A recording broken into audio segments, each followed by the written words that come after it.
What's up, you guys? Welcome to Fightful. It's November 19th, 2025. I am Sean Ross Sapp. I am joined by SP3 and Alex. And you might say, why is SP3 here? Isn't he banned?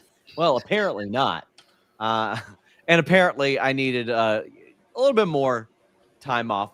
Listen, I'm on that Tony Schiavone schedule. That's what I'm on. Sure.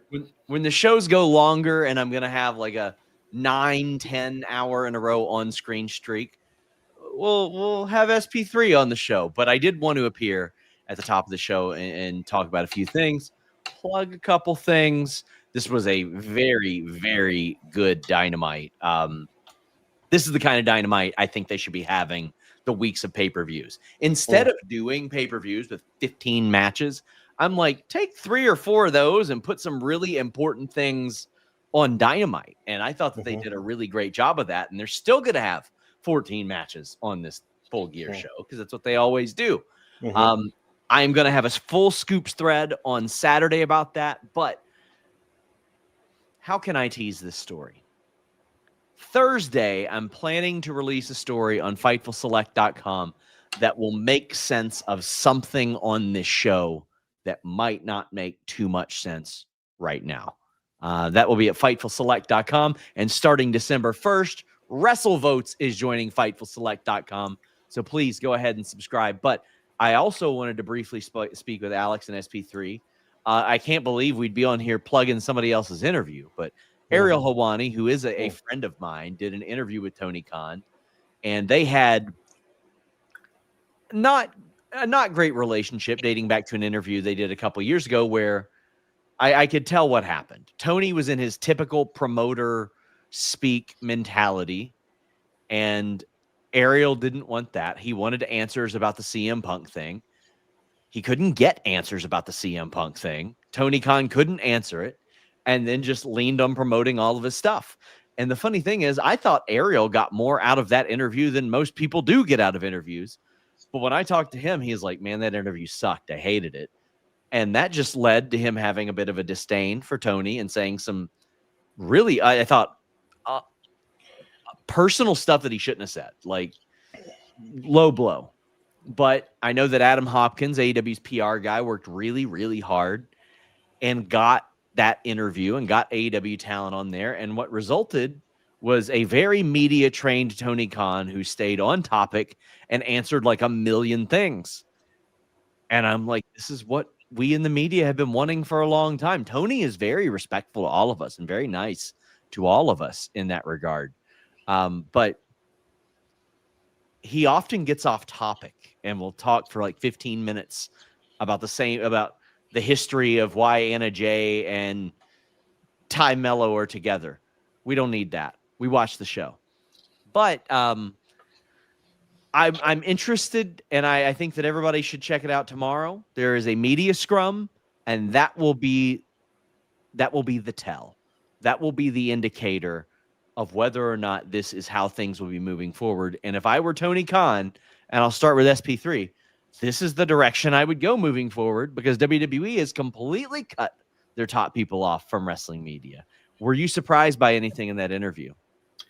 No, because this has kind of been one of the themes of 2025, and that's helped AEW as far as fan perception is this new version, this media-trained Tony Khan. So it was refreshing, but it wasn't very surprising to me. I think that this is a totally different Tony Khan from his social media, how he's treated that, to how he's talked about AEW, how he's talked about WWE and their counter programming. And like you said, like the WWE have kind of turned their nose to media, and I've kind of just said, we don't really care about PR, whereas AEW has kind of leaned towards we want good PR, and it is kind of refreshing to have that juxtaposition between the two top promotions to me. Alex, I know that you detach yourself from Twitter, quite frankly, but I mean, they covered a lot of stuff here. They covered Britt Baker, they covered CM Punk, they covered, and I know people go, what does it matter about Britt Baker? Well, I can tell you, I get questions about her every single week on my Q&A still. And I say the same thing every single week. But Was there anything about this that surprised you? I know you don't have to sit through the media calls and the scrum and the pressers that we do, but it was refreshingly open. Yeah. The most surprising thing to me was that it happened. Like, I thought after the last time we're just not doing that on both ends. We're good not ever having that experience again. But the other thing was surprising is that it happened, and I didn't know that it had happened until the following day. Like, I assumed that when it took place, because I didn't hear about when it was happening, that when it took place, whatever social media I went on would be a wash of, can you believe what Ariel Helwani said? Can you believe that Tony Khan said this? And nothing like that came out. Yeah. So to me, I was like, well, that to me is a good sign entirely. But I would have, if I said it wasn't surprising that it went off so well, I'd be lying, because I was frankly surprised that we didn't get something akin to the first one, just at least something that somebody blew out of proportion and made into a story that wasn't really a story. I didn't even see that. I didn't even see some bad faith aggregator twisting words and being like, oh, he meant this. He said this. But if you read between the lines, he really said this. I didn't even see one of those stories. He left no room for anybody to do that. He answered everything. And this is the thing, my takeaway of this entirely is that on a global scale, Tony Khan is learning. Like, you forget about, like, this guy comes in, I'm running AEW, and early on in the process, he would not have been so well media trained. He would not have been able to be like, well, no, I'm sorry, I can't answer that. He would have said something. He would have said something he wasn't supposed to, and now he's gotten to a point where this is going to be a little bit more smooth for him. He's figured that out, and that's a really good sign.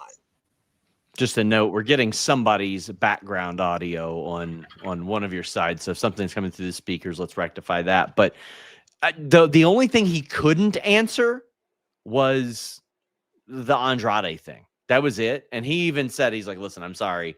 Legally, I got nothing that I can say about that. But he answered things very well. It was a very professional element. Now, does he speak differently about this privately? I'm sure.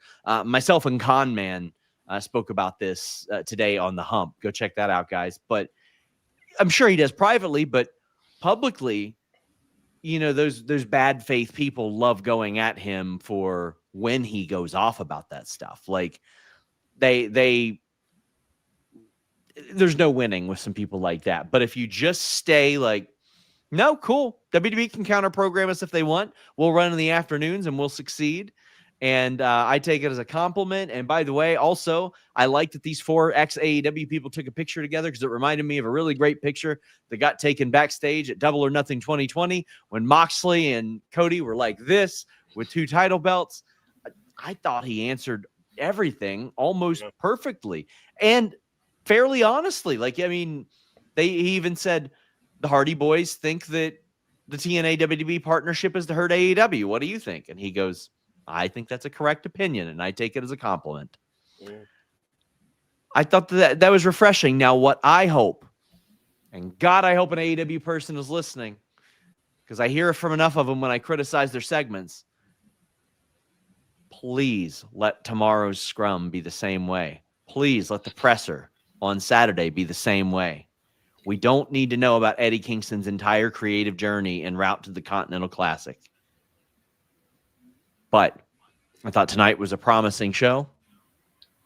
I thank you all for joining me. Get your super chats in. Get your humper chats in. Leave a thumbs up. Share this link around the world. We don't do the YouTube clickbait game, so we rely on people sharing our stuff. I'll check you guys out later. All right. Bye, Thank you, Sean. SP3. Alex. Our reputation precedes itself because we got one from Tim, says, and Alex and SP3 review. Wait, let me get the popcorn. I don't feel like there's a whole lot of popcorn stuff that's going to happen on this particular show. I mean, minor quibbles. I mean, I'll quibble occasionally in this show, but like nothing crazy. We'll see. Maybe I'll decide just for old time's sake to throw something in. But I Am Crushed says that's so hump. And I will also agree that a hump. That was it was really a well done. Go home, especially. I really honestly like this format that apparently it's like to make sure we get all the hours in of the programming we're paying for. Yeah. 3 hours of Dynamite, and then the 1 hour is a pre-show on TNT to throw some matches on there, show off the venue, get some people to buy the pay-per-view late. That makes a lot of sense, and I like the way that they format this. The only thing I don't like about it is the HBO Max thing, where because it's technically Dynamite and Collision, it went to commercial after Dynamite, and I just sat there for 10 minutes thinking, this is a really long commercial break. And then I had to rewind and watch the top of Collision because I'm an idiot. But that's the only thing I don't like about this. I really like the 3 hour block. I thought that they paced it well. I thought that they spread out all the stuff well. All of the matches had something. All the matches on Saturday had something leading into them. Yeah. I mean, I thought this was a really great show, honestly. This felt like the first time all year that they had an extended show that was like 3 hours, 4 hours, and they've had multiple of these shows this year. But this felt like the first time that they didn't punt on the last hour. They actually put some of the best the two best matches to me tonight were in the last hour. Were the last two matches is Mercedes and Red Velvet and Okada and Dorada, and they put that in the last hour. So this felt like a very well-paced show.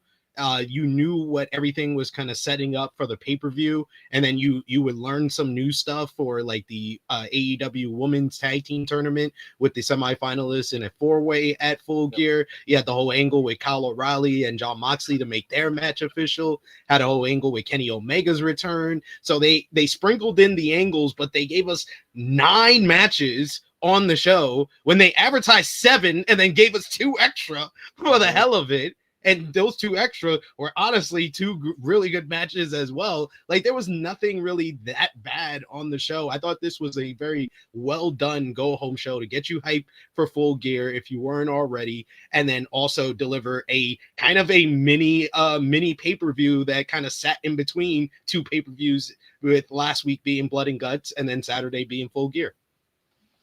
Yeah, we started out the show with it's the match for the number 1 spot in the Casino Gauntlet for the national championship. Was Lashley versus Ricochet, and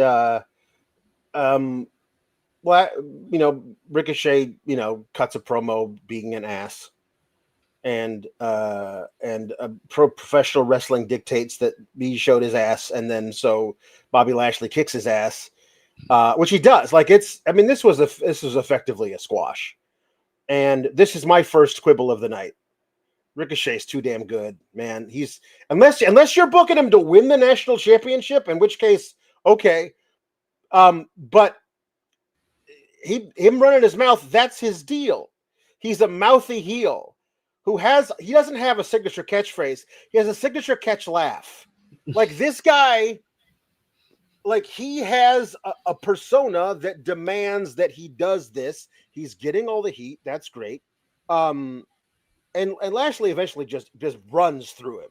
He's just a grease stain on the mat by the end of it.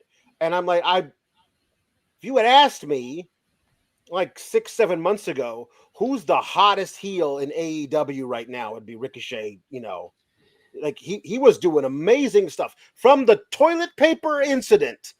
Yeah. I mean, up until even recently, like that guy seemed like he had a crazy trajectory, and he may still, and this is an intentional hiccup to throw you off the scent of the plans they have for him. And listen, Bobby Lashley running through everybody, I get it. That's kind of his deal. But I would have loved if this had been an 11-minute match. I know that you got 9 of those to do on the show, but this was a squash. Yes. And I respect Ricochet too much to see, because this whole thing of I really have loved Ricochet OA versus the Hurt Syndicate has been a really fun long term. You get one over on us, we get one over on you thing. And I if it's going to continue, which you would think Ricochet would want it to continue after being embarrassed like this, how much longer does it continue? And will there be a definitive, we got you on our rear view, we're moving on to better things deal? I love Ricochet. I agree with you. 6 months ago, 7 months ago, I would have said Ricochet is the top heel and the best character, or one of the best characters in all of AEW, especially during the Swerve feud. Even kind of after that with like Mark Briscoe, him working with that three-way with Speedball and Kenny Omega. Like the first half of the year, Ricochet was balling. He could do nothing wrong. He could do an angle with Zach Gowen that would get some of the most heat of anyone the whole year. But it seems like the second half of the year they kind of focus on him having this quest for gold, as well as setting up the faction, the demand with GOA, and it's helped GOA. I think that it has established them as kind of consistent, prominent characters that we see every week on Dynamite. And I think that the rivalry with the Hurt Syndicate did do that. But we got like 2 endings of this rivalry already. We got that street fight at the Title Tuesday, and then they did the Tornado Trios match at AEW Wrestle Dream, and then they just continue. They just continue it. At least we're not getting another trios matchup between these guys at Full Gear. They're in the Casino Gauntlet, and I think that these 2 guys are the 2 that should be considered the favorites to win. Because it would make sense, Lashley, dominant, win the national championship, go on a nice reign, kind of keep him over there, because it doesn't seem like they want to put him in the AEW world title picture. And then with Ricochet, it's the culmination of kind of a long-term arc with him always talking about him never winning a title in AEW. So I want Ricochet to win. I do agree with you. This felt like more of an angle to kind of just take you off the scent that he's going to win the title on Saturday.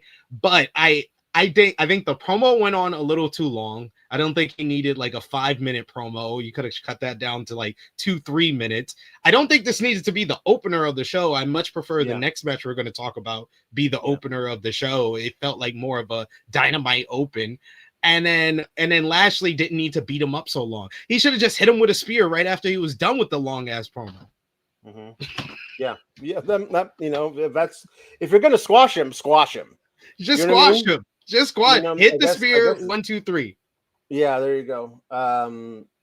There was we got a backstage thing with the Babes of Wrath. They're very fun. Yeah, like they're a very fun little team. And I love Harley. I'll never be satisfied until Willow and Chris Statlander are tag champs together. That's the long-term goal. That's the bucket list. Yeah. Because I love them together so much. And I think it's great what Stat's doing right now. And I think Willow and Harley are really fun together. But I always have that little thing, and the one that got away. You know what I mean? Yeah. It's that girl you pine for even 20 years later. You know what I mean? I wonder what she's doing now. That's me, but for Willow and Stat. You know what I mean? It's that thing. Chris and Willow are the Bailey and Sasha of the AEW Women's Division. We need all it. We need everything. Like, it was okay when we got the NXT Championship matchup, but after that match in Brooklyn, we all wanted them to face for the WWE Women's Championship, them to be a tag team together and team up together. So we need all of that with Willow. It's that after that matchup at All Out last year, it's a wrap. Like, this is the rivalry. This is the story that can define the next 5 years of this AEW Women's Division. Like I said before, when Chris won the title, I was like, Willow needs to be the one to beat her, or Willow shouldn't wait too long after Chris won it, that she's going to win it as well. And we need this big time matchup, Chris and Willow, for the championship. But now that there's tag team titles around, I totally agree with you. We need that tag team as the champions. But I really do enjoy the whole vibe of Willow and Harley. It's just fun. Yeah. They are fun. well, first real match of the night was Josh Alexander and the Young Bucks versus Skyflight, defeating them. So was there the thing? I mix up things so much from like I watch Collision late, like days late, and so I'm like, does that happen on Collision or did this happen on the Dynamite we're talking about? Because they've done a lot of this. Don Callis recruits the Young Bucks, and Okada is like, hey. I love Don introducing them, showing them, hey guys, this is what we could do for you, all that stuff. And they come out, they're out there with Alexander, who's extra vicious. And listen, I don't know that it will ever be their time, but I was really excited when Skyflight debuted with that vignette. I was like, oh, I like that trio. I like Layla Gray with the Top Flight Boys still. I like Chris Daniels being like the old guy who's like, you stick with me, boys. I'll make sure that you get all the opportunities. And if that is the case, then they got to cut ties with Christopher Daniels because he's not making him get any opportunities. Because I've always been a huge fan of Top Flight. I really felt like Scorpio Sky got a really unfair shake with all that stuff. Never really be like, hey, here you are, TNT champion. Just kidding, you're gonna lose in like 12 days. And that never really felt like it worked out. And so I was really excited for them as an entity when they first like debuted and had those vignettes. And now it's months later, and I straight up forgot they existed. And I'm like, who are they? Because I'm looking at it from across the room at an angle, and I didn't know who the Bucks and Alexander were facing. It was like, who are these three local competitors? And I was like, it's Skyflight. Well, I hope they have a good showing, and they did. They did have a good showing. It was a good match. All of these guys are very, very good. I wish Skyflight had moved beyond Sacrificial Lamb for the Young Bucks joining the Don Callis family story. But that's what they are right now. I hope they could get out of that. But this was really, really fun. The match was well done. I love Josh Alexander. Being like, no, you guys have to hit them harder. Watch me. I'm going to tear this guy's ligaments all to pieces. And they're like, I mean, we want to win, but like, this just seems excessive. Like both of the Young Bucks just being like, okay, yeah, I mean, they're not really into it. And then of course, so talk about the match, and then we'll talk about the post-match stuff that happened afterwards. Yeah, this was a really fun matchup. It really surprised me. It shouldn't have surprised me, but it really did because of the reaction that Skyflight got when they came out, which when I say reaction, I think I am embellishing a bit because they didn't get any of that. It wasn't much of anything. So, but they did get the crowd into the matchup, and the crowd rallied behind them, especially down the closing stretch of the matchup. And Nick Jackson was just so good in this matchup. Nick Jackson has been phenomenal this entire year. So has Matt. The Young Bucks are one of the tag teams of the year, and they continue to always excel in the party match. The party match is where they excel. You could throw them on an episode of Dynamite. It doesn't have to have too much setup or story behind it, but it's going to be really fun. It's a lot of action. It's fast paced. It gets the crowd involved. And this is why I said, I was like, this should have opened the show. I get that. So I heard this is awesome and AEW chants in this match. I'm like, that should have opened the show, and then you should have followed up with Bobby Lashley and Ricochet, and maybe Ricochet cutting a 5-minute promo wouldn't have felt so long. It felt like a 10-minute promo because it was at the beginning of the show.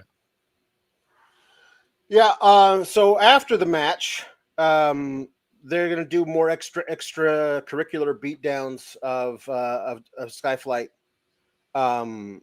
Just to prove a point, I guess. Don Callis comes in, is like, now is the time for you guys to join, do it publicly in front of everyone. like, boy, you wouldn't want anything to happen to you guys like what happened to Kenny Omega. And what I love about Don Callis is the old school react as though somebody got mad at you a second before they actually do. So he goes, we wouldn't want anything bad to happen to you fellas like what happened to Kenny Omega. Like he does it so early, and it's over the top and great. It is a full 1,000 to 1,000 before Nick even realized what he said that he should be offended by. This was really fun. And then, before anything can happen, here comes Kenny Omega. He's got a chair. He gets rid of the riffraff in the Don Callis family. Goes down. They end up beating him down. Like, okay, so now we got him here at our mercy. So here's how you don't even have to say you're joining the Don Callis family. Just hit the EVP trigger, the EBT trigger on Kenny Omega, and we'll just call it squaresies. And they don't wanna, but they're gonna. And then here comes Jurassic Express, and I want to know if they brought those with them or if they forgot the kendo sticks in the van, and they like, what do we got? Snow shovel. What do you got, big man? Vacuum. Yeah, let's do it. And so they ran down the ring with a snow shovel and a vacuum cleaner. Luchasaurus looking like Marge Simpson in that old Simpsons arcade game, throwing a vacuum around to beat up people. That was fun. But they ran off the bad guys, and Kenny got saved. So there was a moment during this whole thing where I thought the Young Bucks were going to choose to be good guys here, and then it was going to be the Young Bucks, Kenny Omega, and Jurassic Express. The Young Bucks don't like Jurassic Express, but they don't like the Don Callis family. So there's some drama there. Kenny Omega making Peacemaker. I thought they were going to do okay, well, that 6-man tag we had booked, that's out the window. Now it's a 10-man tag where it's Jurassic Express, it's the Bucks, it's Kenny Omega, and all of the Don Callis family who's not doing anything right now. And that would be the match. But the Young Bucks, they could swerve us and actually join the Don Callis family, which is not an impossibility. But it sure feels like during the match, they will be forced to make a choice, and they will choose the right side of things. That's what they're indicating now. But again, the swerve is certainly possible. I thought they were indicating with this angle that they're going to wrestle the matchup straight up. We'll have kind of this dynamic that we saw in the matchup against Skyflight, where Josh is trying to get them to be more aggressive and be more violent against them during the matchup. In the end, it will be Jurassic Express and Kenny Omega get the win. And then post-match, I think the Don Callis family turns on the Young Bucks because they lost the matchup. So they turn on them, and then Kenny Omega and maybe the Jurassic Express make the save. Yeah. And then we get some 10-man tags to end the year. The Bucks choosing Kenny over $1 million will be magical. Think of how many shoes we could have bought with that, though. And Tom LaValle saying that Jack Perry just travels with all that in his skate bus. This is true. That's possible. Yeah. If of all the weapons I thought Luchasaurus would show up with, vacuum cleaner would not have made the top 100. But wouldn't that be what a dinosaur would decide to bring to the ring? Like, he's like, weapon. He doesn't know what that's for. He's like, that's a weapon. Yeah, it's possible. Yeah, it just looks like a club. You know what I mean? It's fine. And by the way, I love this angle. I love Don Callis. Can I just praise Don Callis? Don Callis is the best manager in wrestling today to me, and he has been the ultimate Tony Khan booking crutch. Like, he has used Don Callis and the Don Callis family as a booking crutch the entire year. Hey, we need some great matches at Revolution. Hey, we got Takeshita and Fletcher to have bangers with Will Ospreay and Kenny Omega. oh, we need heels to kind of counterbalance the big baby faces in the Owen Hart Cup this year with Hangman and Ospreay. Oh, we got the Don Callis family, Fletcher and Takeshita. We get some tag team matches out of that as well, and 2 banger match of the year candidates on TV with those matches. Hey, we need a challenger for Hangman Adam Page out of nowhere because there was an injury or stuff happened. I don't know. MJF's filming a movie. We need a challenger for Hangman. Hey, Don Callis family's right here. Kyle Fletcher's here. Hey, we need to write off Kenny Omega for a 15th time this year. Don Callis family is right here. Like, he has used the Don Callis family to fill in so much gaps, to have so much great matches this year. And then segments like this, you can count on Don Callis to kind of be the heel, to get the heat, and just be the most carny 80s villain that there is in wrestling today. It's just so over the top. It's just so blatant. Yep. He's narcissistic. He's all about himself and his family. I love it. Yeah. He's doing a fantastic job with this. And there's a lot. He's balancing, I don't know, 4 or 5 different stories. You know what I mean? Like it's so there's a lot. And he's doing it very well. So we got our match for the number 2 spot. Shelton Benjamin and Mike Bailey. Simmons says that I did not agree with the squash in the first match, but Ricochet did carry the segment and match with the beginning offense. I know he's the heel, but don't make him a loser. This man can lift up Keith Lee and Bobby Lashley. Yeah, that was my thing. Is that he's just you don't realize how strong and everyone knows how agile he is, but like what an overall amazing performer he is. And it just I don't ever want to make him look like he's so much less than. And the way that you can remedy that is by having him win the actual title on Saturday. So we'll see. So this match was just a hoot. MVP on commentary is always great. Shelton he's perhaps the greatest what if of the last 30 years in professional wrestling. If we just look at it, you watched what he did so young, those Intercontinental title reigns, and you watched it at the time and you went, this guy is going to be a 10-time world champion. Look at him. Like he's amazing. And his entire prime went by with crickets. And now he's out here at the age he is, turning in matches like this. And you think, man, if he's doing this now, what would he have done 10 years ago, 15 years ago? So he was tremendous, and Mike Bailey played his part to a T. He's really, really great. Quibble. This was awesome. I do agree. This was awesome. This was awesome. Quibble with the thing at the end. Like his shoulder wasn't up. He was barely conscious. Paul Turner was like a better finish. That was a better finish. Oh my God! He did the full rotate in the air off the super kick, and then he didn't kick out. And Paul Turner's like, nah, he kicked out. And I'm like, no, he didn't. That was weird. And then and they're like, because if he was supposed to and didn't, maybe he took that super kick wrong, and maybe Paul Turner, I'm sorry, you have to do 3 more impactful moves to his head. Maybe don't make that call, Paul Turner, in the moment.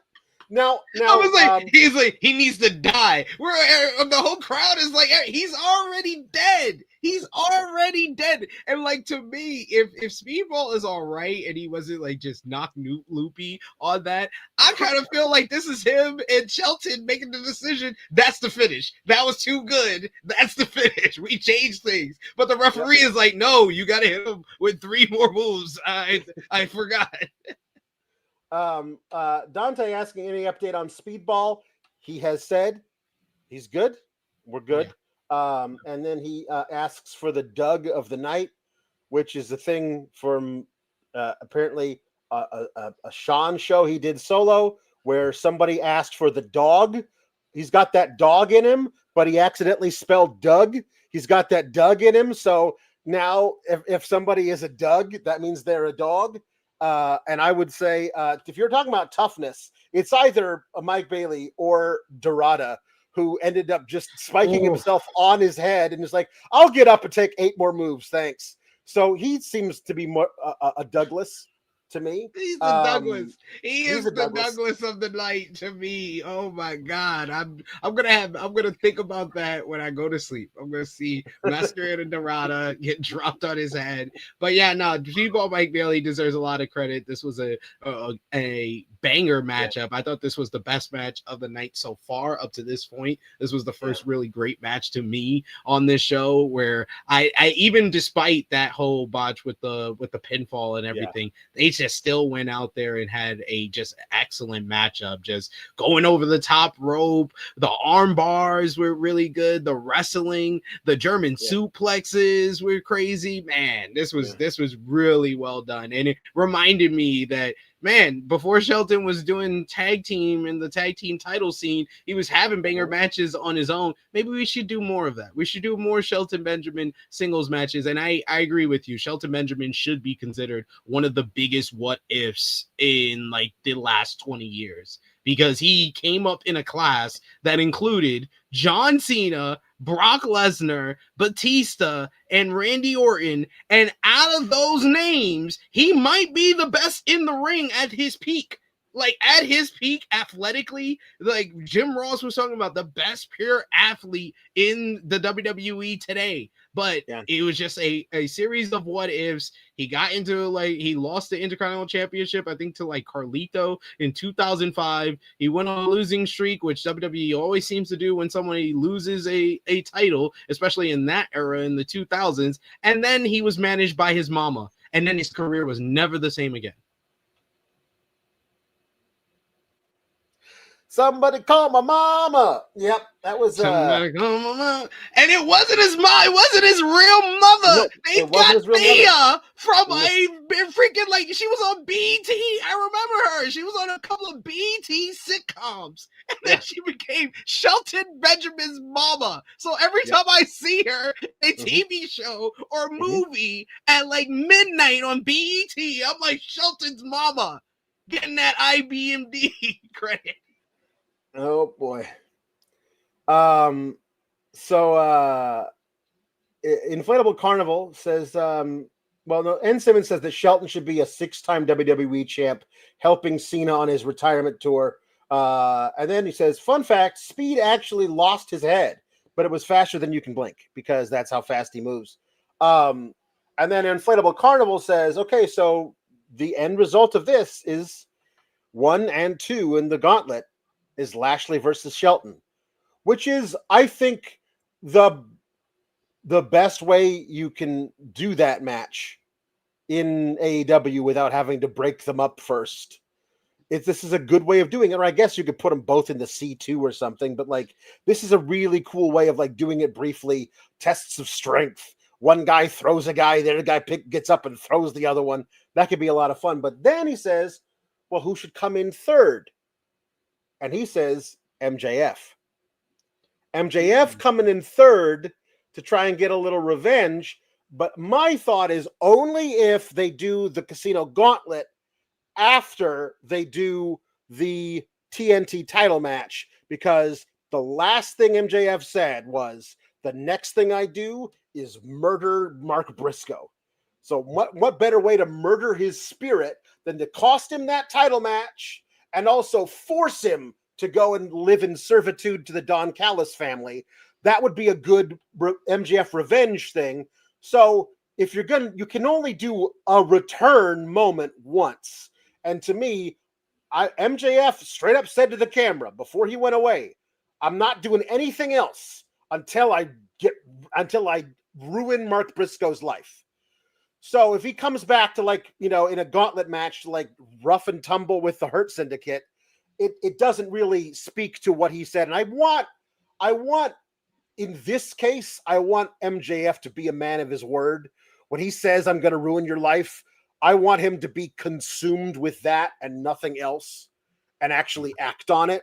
So that's my thought there. But the order of what's going on in that Casino Gauntlet is always really fun. Trying to parse that, figure out what it would be. It's very much AEW's answer to the Royal Rumble, and this is very akin to like the Demolition starting off a Royal Rumble back in like the 80s. You got the Hurt Syndicate starting off the Casino Gauntlet. It's gonna be fun seeing Bobby and Shelton go at it for a bit here, and I think like Ricochet is the one that makes the most sense to be like third to come in after that with the rivalry that he has with the Hurt Syndicate. We can get Bobby and Shelton just tossing him around for a bit before somebody else comes out there. So yeah, it's going to be interesting who's going to be in there. And I agree with you with the MJF point. Yeah, MJF doesn't need to be involved in this. He already has a contract as well. That was the other thing that he said in his final. Yeah. He said he had two things on his mind. He wanted revenge on Mark Briscoe, and he wanted to rediscover his killer instinct so he could regain the AEW World Championship. So if he don't come back to do one of those two things and he going after a totally different title, that I'm still confused. Like, unless I hear something like from I'm not going to be able to hear the commentary because I'll be in the building at Full Gear, so I'm not going to be able to hear if they explain why there's an AEW National Championship. So that's going to be one of the questions that I plan on asking at the media scrum. What is the difference between the National Championship and the TNT Championship? What is the necessity for the National Championship? What is going to make it different from every other title that we have here? If the National Championships thing is to like go to and defend it other places, you already had that with the International Championship, which is what that is. You take it and you go from one nation into another nation, and you cut off. You have Americanized the international title by dropping Inter, so now it can only be defended in Indies in the United States of America. If you want to be technical now, we're cutting off Red Pro, we're cutting off New Japan, we're cutting off CMLL. Yeah.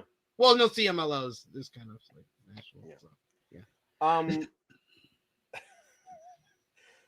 So the Death Riders got their spot, their thing here. Moxley and Claudio versus Orange Cassidy, Roderick Strong. A lot of fun. I need the storyline. Reason for why Moxley has weak ankles all of a sudden. He's got incredibly weak ankles now. He didn't used to, but now his ankles are very weak. But that's the only thing I don't love about this. This was good. A lot of hard hitting stuff. Some good hope spots for the baby faces. The Death Riders end up coming out on top. But we'll talk about the match, and we'll talk about why them coming out on top doesn't really mean anything because of what happened right afterwards. Like I have my issues with this. So first I'll say the positive is it was a very good matchup. Everybody worked really hard in this matchup, and it's for guys that enjoy watching work in this matchup. First problem, this matchup didn't need to happen. It really didn't need to happen after blood and guts last week. Like, do y'all realize as soon as Jon Moxley and Claudio Castagnoli came out and they announced it's for a match, I was just like, I kind of, you kind of realize that kind of like devalues what we did at the end of the last week's show by doing this matchup with 4 people who was in this bloody war that was just made this big deal, and they're just out here just wrestling like it's nothing. I was like, I was in disbelief because I was like, you didn't even promote this. I was like, it's Jon Moxley. Jon Moxley back 1 week after Blood and Guts. You at least promote it. You at least set it up in a different way. I would have set it up by having Jon Moxley come out for a promo after Blood and Guts. Yeah. And then the conglomeration, you can have Roderick and Orange come out and say, nah, you said on Collision, anytime, any place you want to challenge, let's face you right now. And then the second big problem is Orange and Roderick should have won this matchup. Commentary set it up for them. That the whole thing is Moxley's been on this big losing streak since he lost to Hangman at All in Texas. But I have an encyclopedia memory of AEW and WWE and all of wrestling, Tony Schiavone and commentary. I remember the fact he beat Roderick Strong on September to November before All Out. I remember he beat Darby Allin at All Out for no damn reason. He should have lost that matchup too.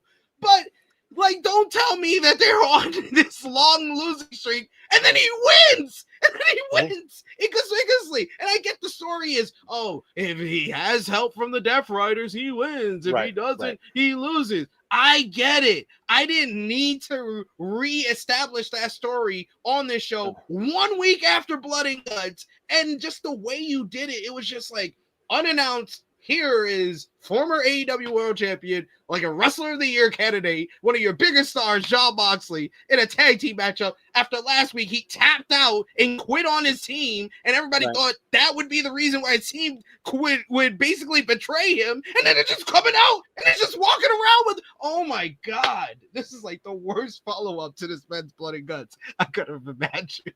Yeah. Good matchup, though. Good matchup. Like I said, very good matchup. Blood and Guts is the feud ender. That's why you do Blood and Guts, because there's no other way for us to get over this. That's the way. That's the reason that War Games was done in the past. It's the reason that Blood and Guts should be done. Like, that's it. Like, it's not Blood and Guts is not a midpoint on your journey. Like, Blood and Guts is the end, and then we move. Like if Moxley comes out to cut a promo about how, hey, but that doesn't matter because the Death Riders are still going strong. And Pac gets like, what do you mean, mate? You're not the same anymore. And like, what are you talking about? And Claudio's like, no, he's right. Frankly, I don't even know who I'm looking at right now. It's time for you to shape up. Or I don't think that you'll be leading the Death Riders anymore. Like, and have that be the impetus for why he's got to go on to beat Kyle O'Reilly, because if he doesn't, he just lost his group. You know what I mean? Like you could easily, because this has been built since he lost the title with all these things, with him like disqualifying himself so he doesn't have to tap out, and then he does tap out to Darby, and like all of this stuff. And then he taps out again to Kyle O'Reilly and Blood and Guts. Like, you're weak. I don't know what happened, but you're mentally weak and you're physically fragile. And we can't have that leading us, because where are we going following a man like that? Any one of his stablemates could have said something like that to his face tonight and left him one by one. They all walk out on him and leave him alone. And then he starts losing it. Like, okay, Kyle O'Reilly, full gear. I'm taking you out to prove myself. All these guys, they want to see what I can do. I'll show them. I'm going to show you. Like, have him do that. And Kyle O'Reilly being like, fine, great. I can't wait to make you tap out again. Perfect. Done. You don't need to have them wrestle more. Like, the conglomeration doesn't need to face them anymore. If it's Moxley saying, no, I need to beat you because I need to prove to myself that I'm not weak anymore, then that's different than like Kyle O'Reilly being like, Jon Moxley, I'm gonna make you tap out again, no holds barred, because I apparently haven't proven to myself that I can make you tap out, even though I did it in the most important match of the year on television. You just did it. You have literally nothing more to prove. Like when he comes out and he puts him in another ankle lock and he won't let go of the ankle, and Moxley's tapping out and tapping out and tapping out. At this point, you're just bullying a dude whose ass you already kicked. You know what I mean? Come on, man. And because of how this angle was the post-match, it makes me believe, and because this angle followed a matchup where commentary's telling me, oh, Jon Moxley is this big loser, and then he wins, and then you do this angle, it just makes me believe, oh, Jon Moxley's going to get his win back on Saturday. Oh, that's cool. That kind of null and voids the whole Blood and Guts completely. I thought you diminished it slightly with tonight, but you're just gonna completely erase Blood and Guts on Saturday if Moxley wins. Like, I agree. I 100% agree with you. You don't need the matchup at all. It was a very good matchup that was completely unnecessary. It should have been a promo and a response to losing blood and guts. We got a little bit of that with him on commentary, him cutting a promo on Collision, but you have to realize, I hate to say this to some AEW fans who don't want to realize this, a lot of people don't watch Collision. They watch Dynamite. They should have got the direct follow-up to last week's Men's Blood and Guts on this show with an actual in-ring promo. If Moxley comes out and they're coming out to cut a promo, there's no issues here. But because it was a match 1 week after this brutal Blood and Guts, it's totally unnecessary. Yeah. I mean, actually, might kind of be what might be kind of cool is if he had come out for that promo wearing a walking boot. Like he's got a bad sprain of the ankle. Like there are so many people who are just out here a week after those brutal matches last week, just wrestling.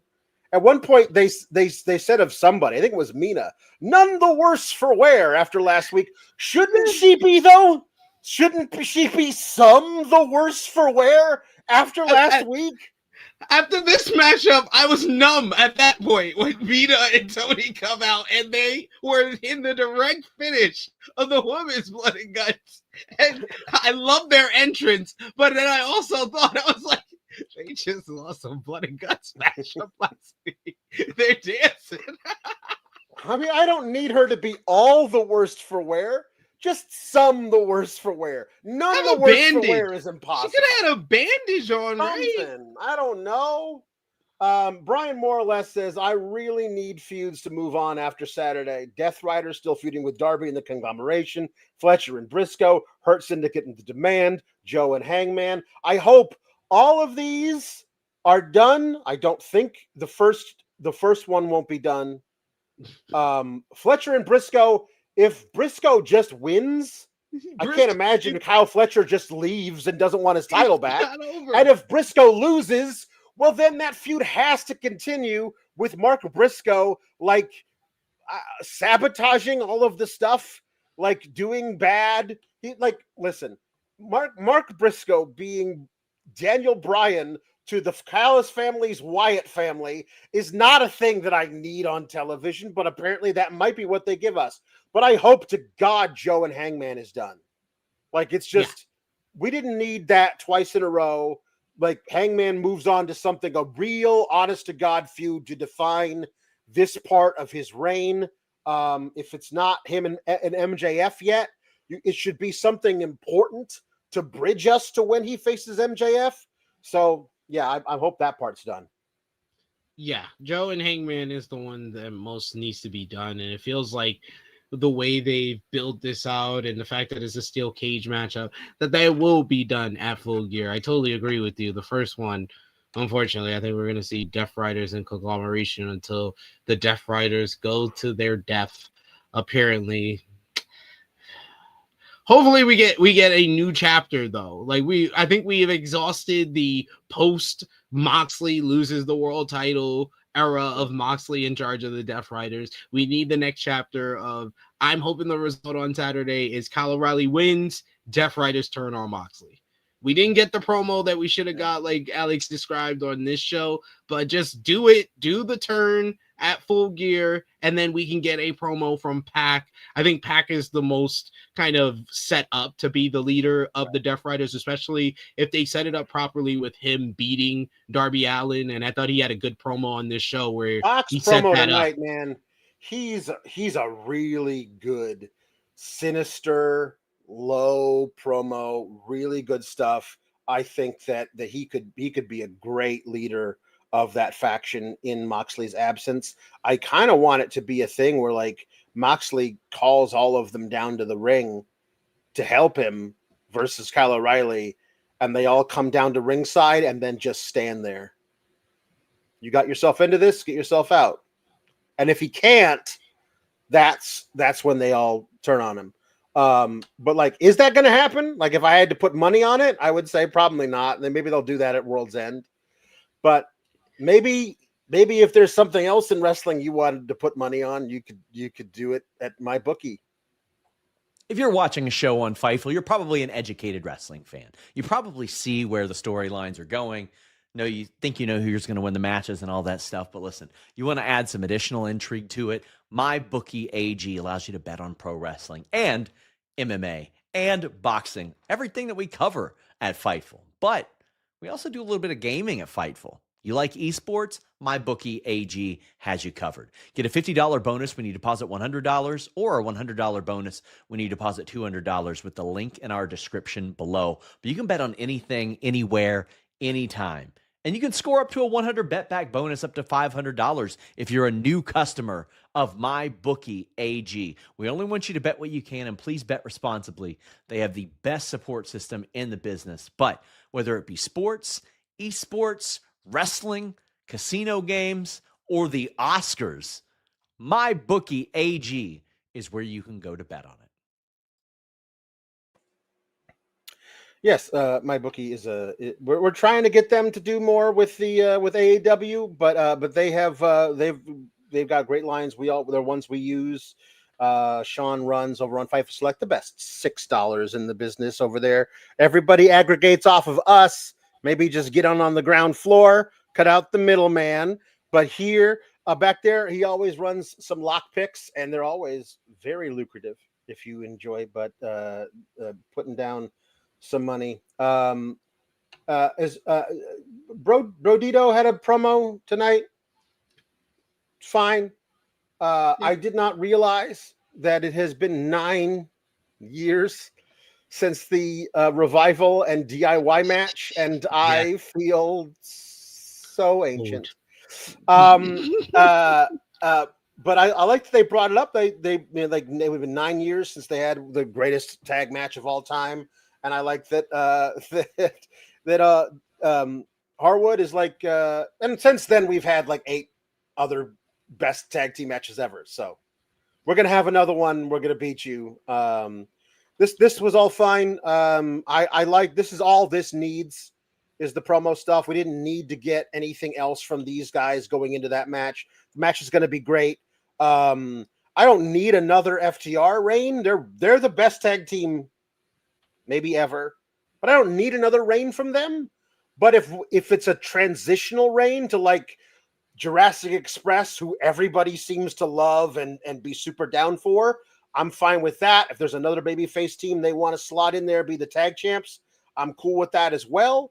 But Brodito has been great. Like if they want to stay, if they want to keep them the champs, okay, cool. All their matches are excellent. But I just feel like there needs to be like a defined tag team division with tag teams within it that are tag teams. And those people are all lined up to do to win the tag belts. Bucks and FTR are amazing. Maybe the 2 best tag teams to ever do it, 1 and 1A. But they've had a lot of title reigns in AEW, and a lot of other teams have not had any. So it'd be kind of cool to like see one of those that haven't had it in a while. I mean, Jurassic Express hasn't had it, had one before, but it's been years. And every time they're out there, the fans really want Jurassic Express doing major stuff on the show. So let them do it. I agree with you. There's a bunch of tag teams. The tag team division and the turnaround that's had, I think, has been one of the more not overlooked positives about AEW's year. I don't think enough people have been talking about it. I've heard some people talking about it, but it's like it's became once again the best tag team division in all of pro wrestling again before our eyes. And it really started in the summer with that number 1 contenders tournament when you got FTR and Jet Speed, you had FTR and Brodito, you had Brodito and the Young Bucks, and then it culminated with Brodito winning the tag team titles. And I think Brodito is kind of in that line, what I call of the AEW World Tag Team title reigns that set up feature main eventers. We saw it with Kenny Omega and Hangman Adam Page. Both guys went on to become AEW World Champions. You saw it with Swerve and Argari. Swerve Strickland went on to become an AEW World Champion. And now I think you're seeing it with Brodito, where I think Bandito is one of the best wrestlers in the world and should be set up for a major push in AEW in 2026. And Brody King is the most underrated pro wrestler in the world today to me. He's just so good. He could do it all, and he's such a big guy and has this such such distinct look. He's so good at what he does. And I agree with you. This matchup on Saturday is going to be fantastic. I wouldn't mind an FTR reign because I think that FTR has been the best heel act in wrestling. Even the stuff that a lot of people don't like, I enjoy it. Like last week with Ricky the Dragon Steamboat, I thought FTR was great. Ricky the Dragon Steamboat, I don't know. But I thought FTR was great. They're just great at just getting heat. Dax Harwood is just a great heel. He just has great timing. He knows what to say to get under people's skin. And I thought they've done a good job with getting different angles and promos to get heat and get a actual story behind a matchup that we already knew was going to be great when FTR became number one contenders. Yeah. So I'm gonna do something that that AEW likes doing. I'm gonna group all of the women into one thing that I'm gonna talk about. So we had two women's tag team first round matches tonight. Yes. Meet Enormous says the Blue Chew stock dropped during Megasys Marina versus TayJay. Put it back, Luis. You took thank you. During Megasys Marina versus TayJay, Harley broke the internet. Toni and Mina are professionally adorable. Red and CEO humped. Ladies! Yes, the ladies are tremendous. They're great. And listen, I love the idea of 8 women being on the card for Full Gear that we didn't think those 8 women were going to be on the card. The match that you threw together to throw them all into with a weird stipulation on the line may not be the greatest way to do it. Hold on. Did I see something here? I think I did from LaRon. Did I do that? Yeah, LaRon Ford. We're crowning a new men's champ, the national champ, before finishing either women's tournament. And having it be being overshadowed by the C2 is definitely a choice. Yeah, they probably could have sped up the women's tag tournament. Maybe don't run that at the same time as Blood and Guts because it gets very muddy when you're doing a match where Toni lost the match for the women in Blood and Guts because she was so sure that if she did not surrender the team to her opponents in that moment, that her lover and tag partner, Mina Shirakawa, was going to be beaten to death. And she held out for a long time as Megan Bayne, not the smallest of ladies, is cracking her over the spine with a title belt.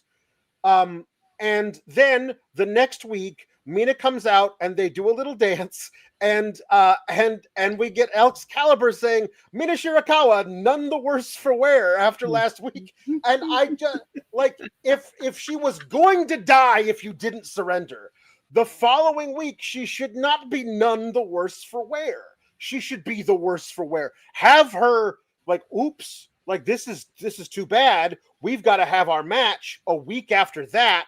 And have her fight through some back spasms or something. But like, just we're out here, we're having a match, it's good, hooray! Like, you could do this, the Blood and Guts thing. I'm so happy they did it, and the women shown out. It was great. Yeah, and I'm really happy they're finally doing the women's tag team tournament.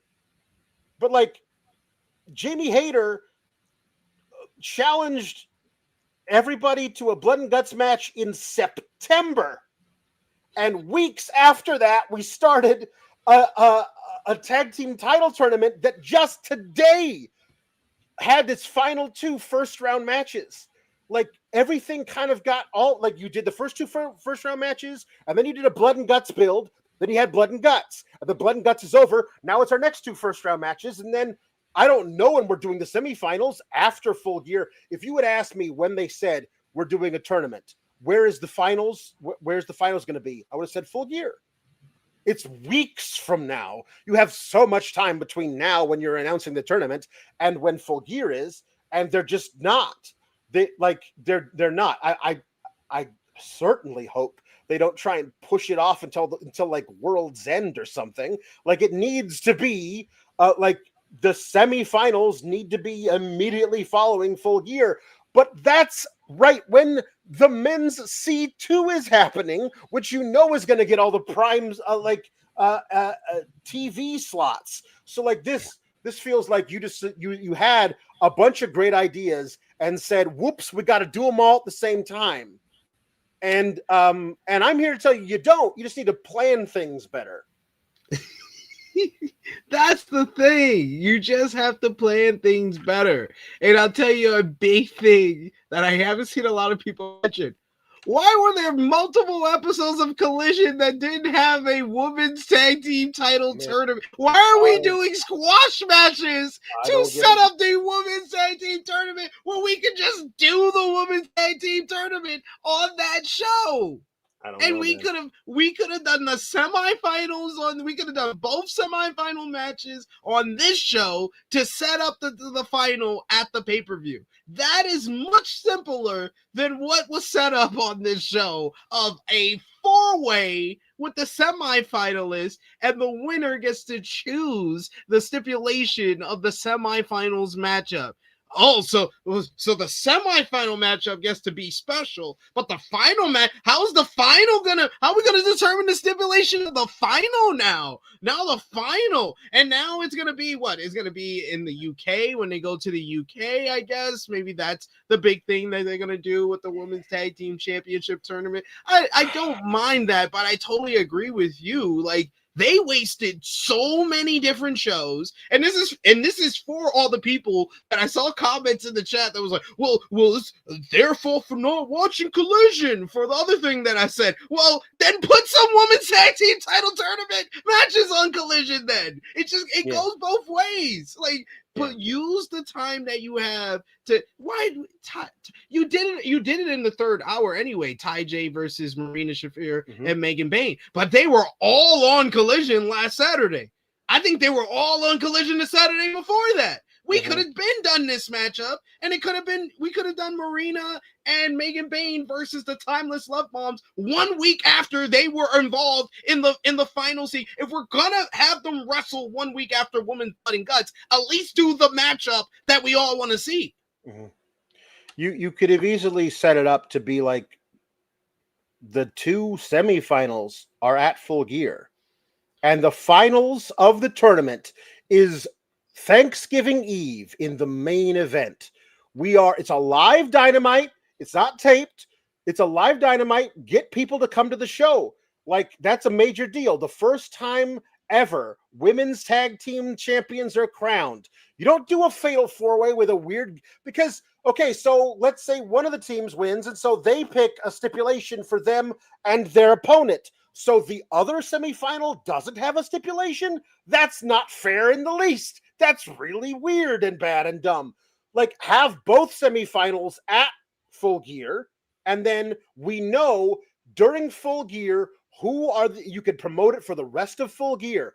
On Wednesday in the main event, we're crowning the first ever women's AEW champions. Something to be thankful for in AEW. Excalibur would eat all that up. Like, that's a very easy way of doing it, and it's preferential to, like, if we win the title, we get to pick our stip. If we win this 4-way, we get to pick our stip. And okay, great. What happens with the other semifinal? Because the answer can't be nothing. The answer can't be nothing. You have to do something else. And then how is that determined? How is that they've done this in the past where we knew who the two women in the finals of the Owen Hart tournament were 5 weeks before they had the final match. That's insane. You have to time things out better than that, man. Build up to a finals of a tournament. You got to figure out a way to do that better. These matches were really good, though. I really liked I like Toni and Mina working together. Alex Windsor and Riho. It's a very good match. There was never any doubt who was winning this. But a really good matchup. But a really good matchup. Of all the teams in the tournament, the least chance to move on past the first round was Alex Windsor and Riho.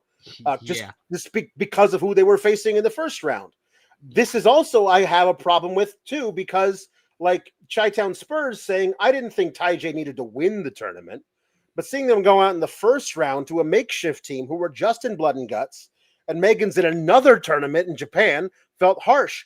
Listen, I think that TayJay got the short end of the stick because of who they were facing in the first round. This is why, if you're going to take so long to do the whole tournament, that it should have been a 16-team tournament, or like the top 2 seeds get a bye, and then you could figure out a way to work it around then. But at least then you could have gotten TayJay could have gotten a win in the first round, and then you move them on, and then they would have looked good.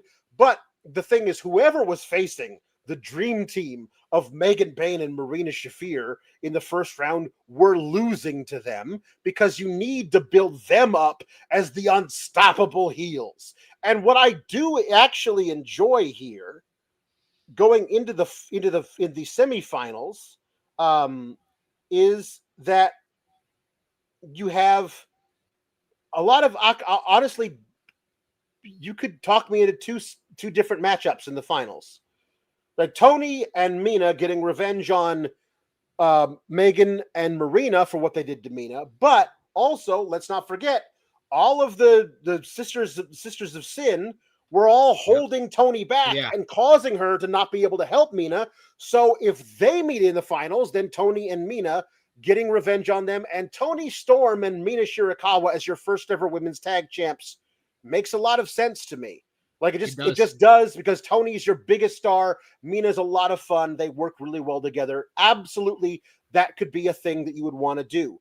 On the other hand, if you have Megan and Rena look absolutely unbeatable, and they go into the finals against Willow and Harley, everyone loves Willow and everyone loves Harley, and you could easily have that be your final, and in either Willow and Harley somehow pull it out, or you have the first ever women's tag champs be Marina and Megan Bayne, and everyone goes, well, who's beating them?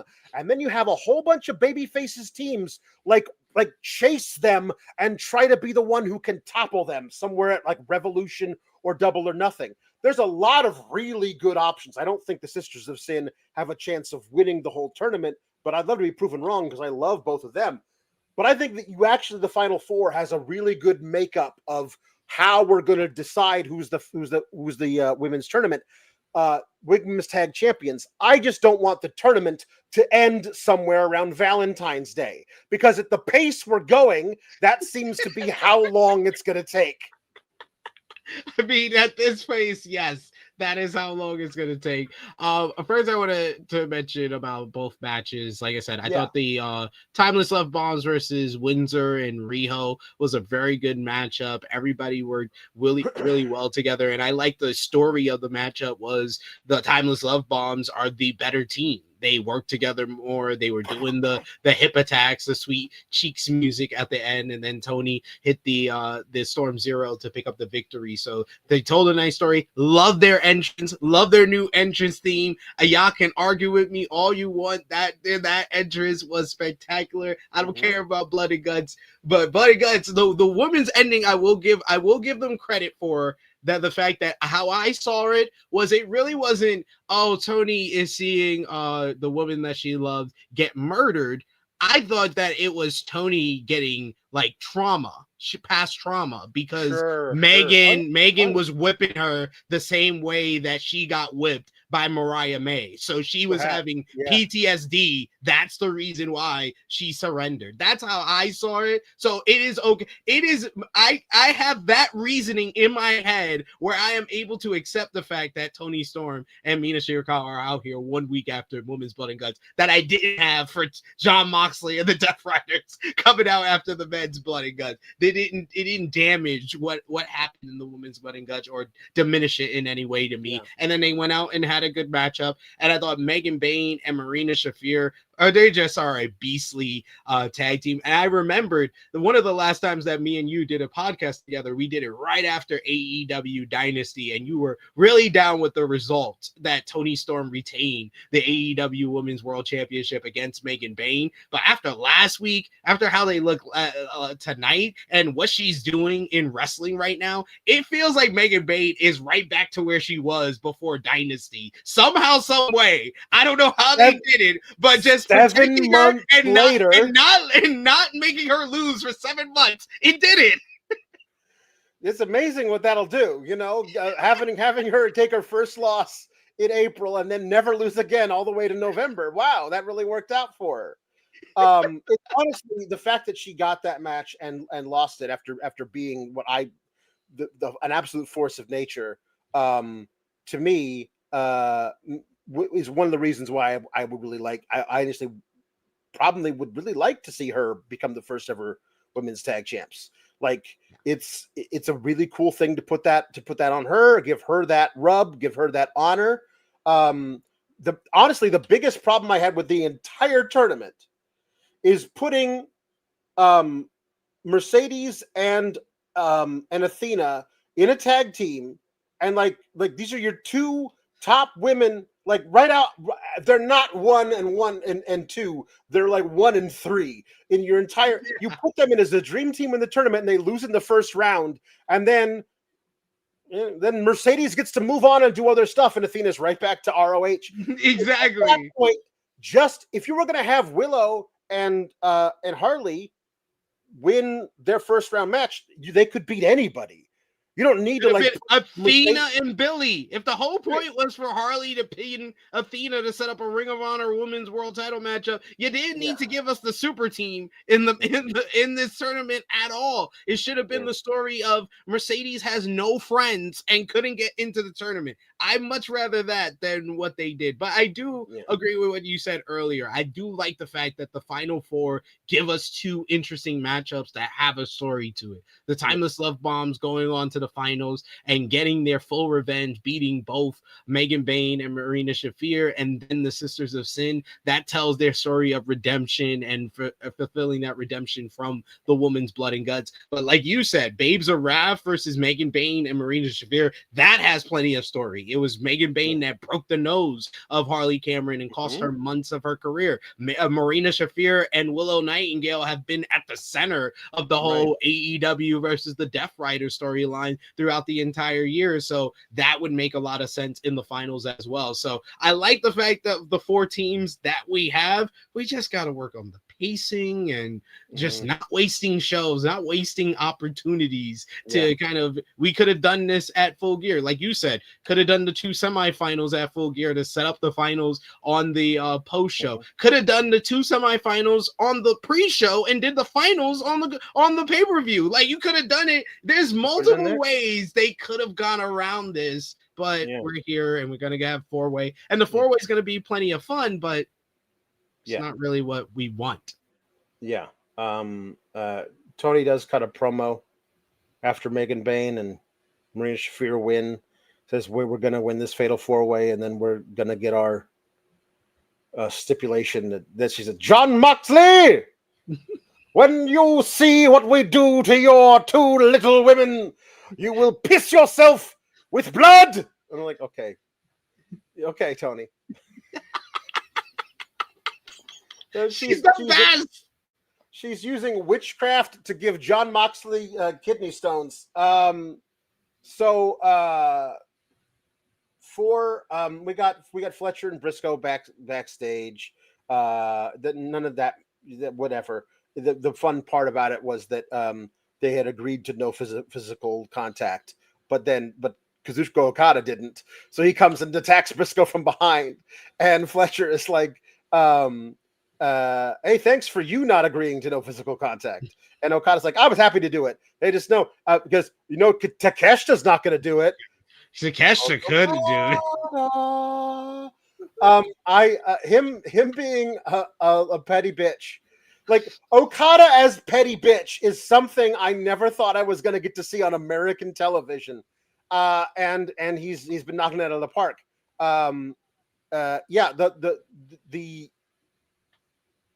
this is all very fun. We will see what happens with this. Honestly, Briscoe winning, beating Kyle Fletcher, and then MJF comes back and leaves him laying in a pool of blood afterwards. And, you could do that, but at that point, MJF doesn't really want the TNT title. Maybe he does. I want that one and the other one. So that's why I think it's kind of weird all this is. My thing is that if Briscoe does lose, just Kyle making him the Don Callis family butler, making him dress in a tuxedo. You know what I mean? There's a lot of fun stuff we can do. We can have the Don Callis family at the chicken farm, and we can have a Thanksgiving with the Briscoe family and the Don Callis family. I'm sorry. Sign me up. Sign me up for all of that. I'm here for all of that. What I need from that is I need Uncle Lance Archer walking around with 12 children hanging off of him as he's walking. Just hanging off of him, and he's walking with the chickens. And he's walking. Echecero and El Clone going out and picking up eggs and putting them in a basket. No, they're wearing little aprons and they're putting them in their aprons and they go in there and make omelets together. Great. I want Mark Briscoe to come up with words from his words of the day and his dictionary during the Don Callis when he has to say the Don Callis oath that they said during the summit. Yes. I need him to add different words to make it Briscoe-fied and everything. There's a lot of fun stuff that we can do with this. I think that Mark Briscoe is winning because they already kind of teased it in the media scrum following Wrestle Dream. Yeah. We're doing a 7-match series. It's kind of obvious at this point. That's what we're probably going to do to culminate maybe at World's End. I think both of those guys will be in the Continental Classic. I don't think either guy is going to win the Continental Classic, but I think both guys will probably be in the Continental Classic, and then probably we'll have the 7 matchup either in the Classic or at World's End for the TNT Championship, where Fletcher will probably win back the title. Can we please not for the second year in a row have a guy who just won the TNT title in the Continental Classic? That's what they're gonna do. I am not predicting how I would book it, folks. I am going by the booking patterns and what we have grown accustomed to expect. Mark Briscoe's always in the C2. There is no way that Mark Briscoe is not going to be in the C2. It's like he's allergic to not putting. It's Mark Briscoe and Claudio Castagnoli. I think they will be in the C2 for as long as they are employed, and I will be shocked when they aren't. So if Mark Briscoe wins the TNT title on Saturday and then he's not in the C2, I will be on the next Fightful show I'm on and be like, wow, I was actually wrong. Tony Khan surprised me. Tony Khan actually showing some restraint. But I don't see it.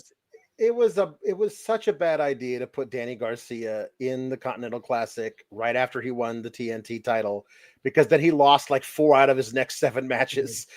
None of them were for the title. And wouldn't you know it, his TNT title was perceived by everybody as being a piece of shit, because he lost a whole bunch of matches right after he won the title. The title wasn't on the line, but if you watch a dude who's carrying around a title belt get his shoulder pinned to the mat more often than not, you're going to sit there and go, I don't think that guy's a really strong champion, and therefore I'm not going to take his title reign seriously. So don't do that again. You already know what happens when you do it, because you saw it last year. You booked it, and then you saw it with your own eyes. It doesn't make any sense for you to do it again. Please don't.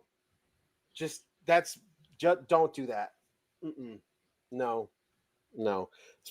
Takeshita, it doesn't matter. Takeshita's winning this thing and then beating Okada. That's the way we're doing it. So let's just, everybody else. It's just one guy in the C2. He can just wrestle a bunch of dummies, and because we know where it is. We're ending at the end. The C2 is going to be great, but the whole time I'm going I'm just going to be sitting here waiting to get that Takeshita versus Okada, because I can't wait for it. It's going to be so great. Oh man, this. I saw Kate earlier. Shout outs to the always awesome Kate. She put what's the hottest program in US or American wrestling television. I was like, it's Okada and Takeshita.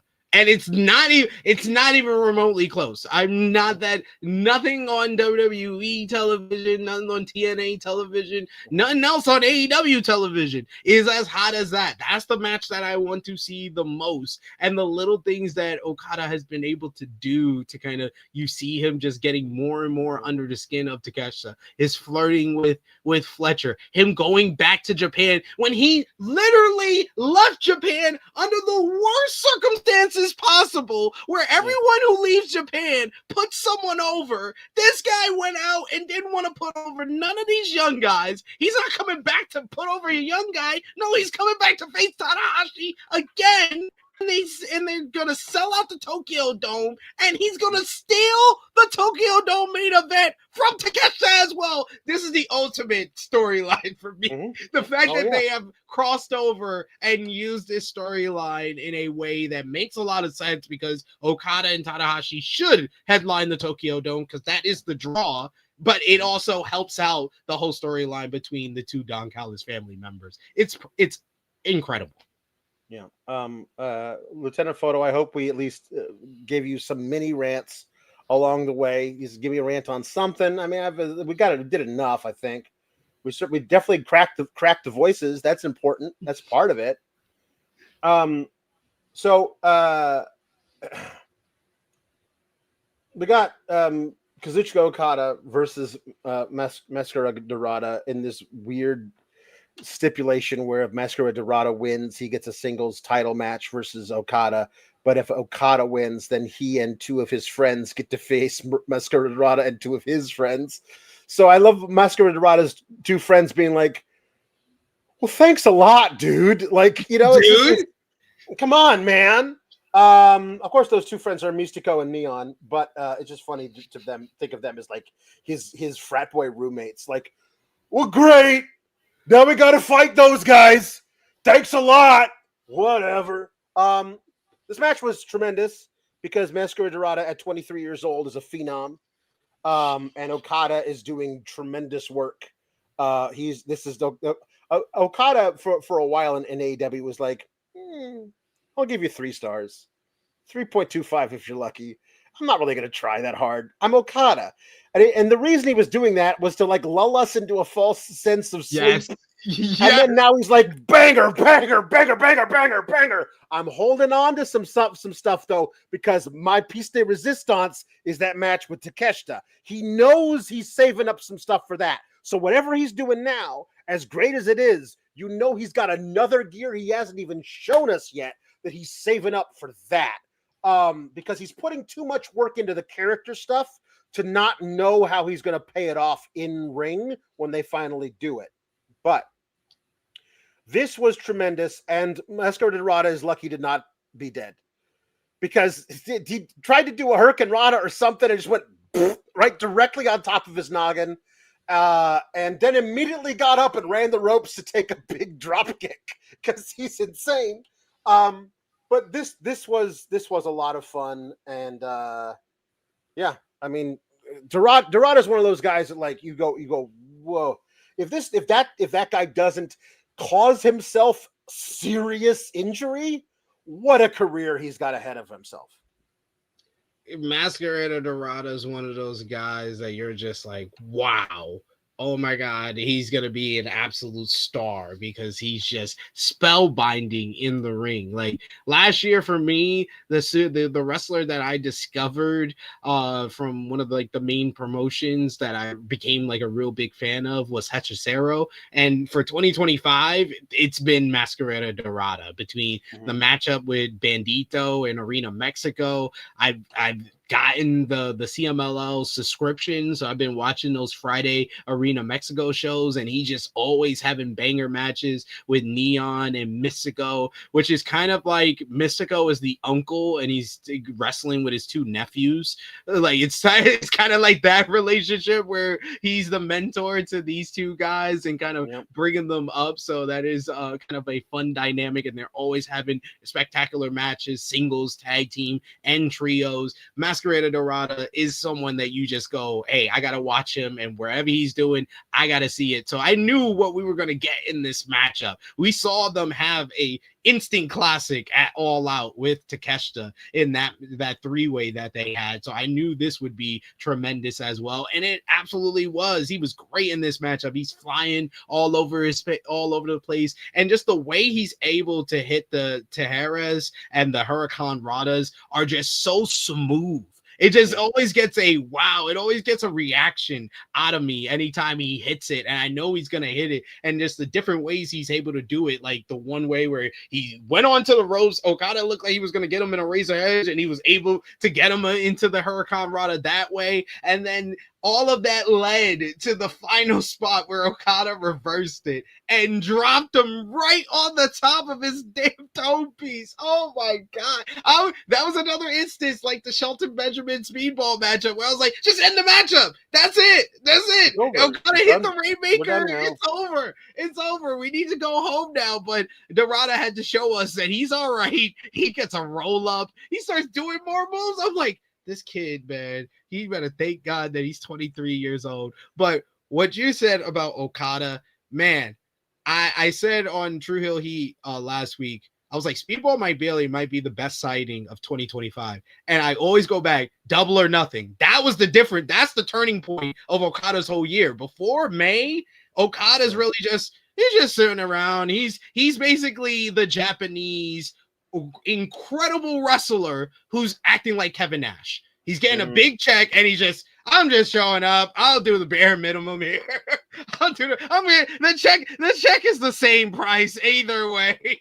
He was kind of like that at the beginning of the year, but then Speedball just got that banger out of him at Double or Nothing. And it's just the Omega matchup. There's TV bangers that Okada's had. This whole story with Takeshita, the tag team match at Wrestle Dream with Brodito, the match with Bandito in singles competition after that for the Unified Championship, the match with Swerve at Forbidden Door. Like, he's had so many bangers. He's had such an underrated year. But like you said, the Okada character, though, that's been the real difference maker for this year, where at this point, he's, in my opinion, if it's not Tony Storm, if it's not Hangman, Okada's the best character in AEW right now. Like this condescending prick who's trying to get under the skin of someone who's supposed to be his teammate, his stablemate, is just so great. And the bitch, the smirk, the middle finger, he just makes it all work. And no one who's been a fan of him for the last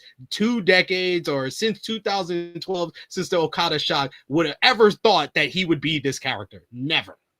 Yeah.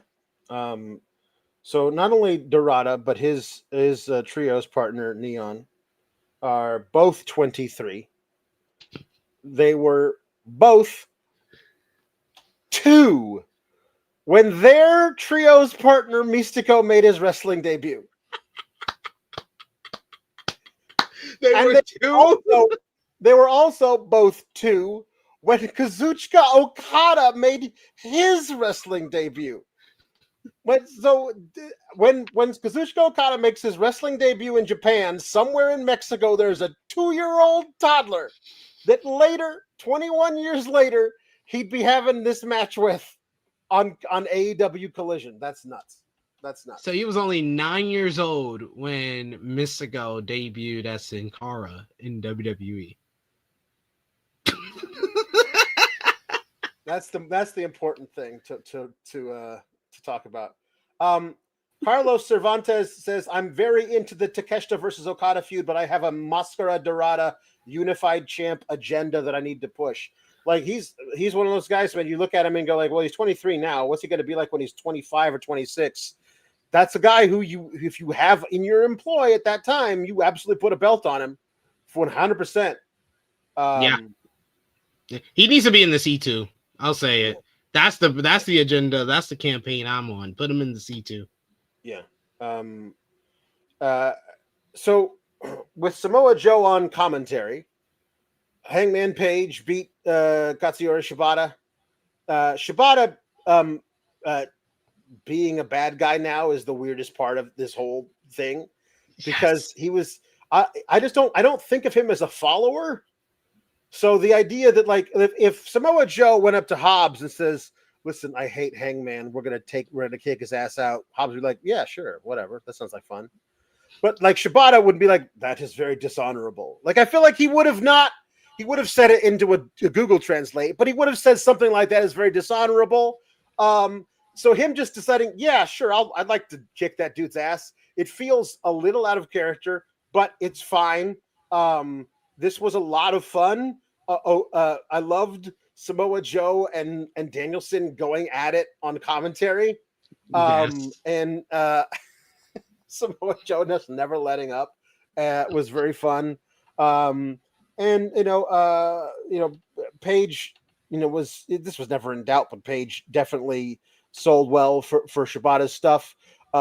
Ends up doing a lot of ankle locks in AEW right now. This ankle lock led to pulling a boot off, and then Shibata going, and then because he'd never seen a boot before, and then he has to drop it, and there's a Paige with a lariat. Then he just puts the boot back on. Buckshot gets the job done, and then Paige cuts a promo on Joe. The stipulation being that if Joe touched Hangman in any way, then he would lose his title shot. And then to me, I would say, okay, well, that's great.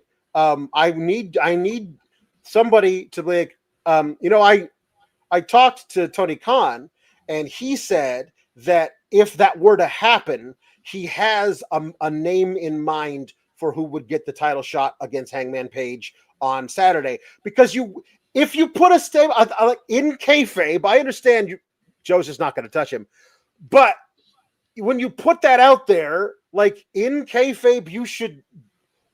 What are we doing to do that? Are we going to have like a battle royal on the pre-show, and the winner of that gets the title shot? What do we do? Because that's a very odd thing. Because I don't know about you, Tony Khan, but I would not have trusted Samoa Joe to not have lost his mind and tried to murder Hangman Page, because that's been his MO recently. He is Samoa Joe. Yeah. So yeah, that might not be the best move, Tony. But yeah, I enjoyed this matchup. It was very interesting for me to see Shibata be a heel. Like, I haven't seen this in a decade plus. When he was feuding with Tanahashi back, I think, in like 2014. That was the last time that he was even remotely a heel. But he wasn't a heel in this way even back then, like doing like low blows and stuff like that. So it was quite interesting seeing him work as a heel for the first time, but I thought it was a good matchup. Hangman's just being on a heater. Hangman is my men's wrestler of the year, and he just consistently has delivered either a great match, a banger, a match of the year candidate every time he steps in the ring, whether it be on TV, whether it be on pay-per-view. They had great chemistry in this one. It was hard-hitting, told a good story ahead of Full Gear, with Hangman being another member of the Ops. And I like the fact that the story, they kind of laid out the story going into Full Gear very well, that the Ops have been the one that have kind of broken down and injured Hangman ahead of this steel cage matchup. He looks like he's Diamond Dallas Page on steroids, with the bandages on the back of his neck, the bandage around his ribs. And then you remember all the accumulative damage that he's gotten throughout this reign, like all the damage that Kyle Fletcher did to him at All Out, all the damage that MJF did to him at Forbidden Door, Jon Moxley when he won the title in the Texas Death Match at All in Texas. So all of that is coming to fruition, where it makes it feel like Joe has a chance to win, even though he doesn't really. No, he doesn't. But the match is going to be great. Yeah. And if you are looking to maybe get a sweet deal on that pay-per-view this weekend, haven't bought it yet, maybe you'd like to buy it while you are tricking the internet into thinking that you're currently in, I don't know, let's say Lithuania. NordVPN can help you with that. You've heard me talk about a lot of things that nordvpn.com/Fightful has, and I'm about to tell you almost everything it has. Listen to your favorites abroad. If you're traveling and you want to listen to your favorite shows, they got you covered. Fastest VPN in the world. You can shield your data from snoops and criminals. So that way your IP address is changed. You can safely listen to podcasts, stream shows, simply browse, and complete privacy. You can protect yourself on that public Wi-Fi no matter where it is. You can secure every device you own on every operating system you own. They also have the ability to get a NordPass password manager. Maybe it's a little more difficult for you to remember those passwords. They got you covered. They also got the file encryption tool. That way there's an extra layer of security between you and your content. Threat protection, you're safe from disruptions with their kill switch, 24/7 tech support, fastest VPN on the planet, reliable encryption, a 30-day money-back guarantee. You will end up saving money when you subscribe to nordvpn.com/Fightful. There you go. NordVPN has been our best sponsor for the longest time. They're always weird with us, and they are a fantastic value. I'm getting rid of cable entirely because NordVPN is such a great deal, and I get to watch everything else wherever I want to because of that. So yeah, it's an idea. It's an idea to go forward. So before we get to our final match of the night, Chris Statlander did a vignette where she was had her arms stretched out by ropes, and then somebody was hitting her in the belly. Yeah. And then she was doing some mantra where she was like, focus. And then she would say something that started with F, and then she would say focus. And then something starts with O, and then focus. And then something starts with C. But I don't know if you noticed this, but when she said focus, the thing started with F, but also had 12 words in the sentence. And I was like, that's not how acronyms work. You don't think not the FOCUS. F doesn't stand for this much text. It just doesn't. But anyway, it was fun, and she delivered it well, and it was well shot. It made her very intimidating. And she was on commentary for this match between Red Velvet and Mercedes for the true ROH Women's TV Championship. Man, it had been a minute since I'd seen Red Velvet. I know she's been out with an injury, but she was doing almost exclusively ROH stuff for months before she got injured. So it's been a long time since I saw Red Velvet. She looked great here. She was doing really good stuff. I don't know how recently she came back from that injury, but there appears to be not a lot of ring rust. She's in it now, and it was really good stuff. Mercedes was selling for her and doing a really good job. They were back and forth with submissions and stuff.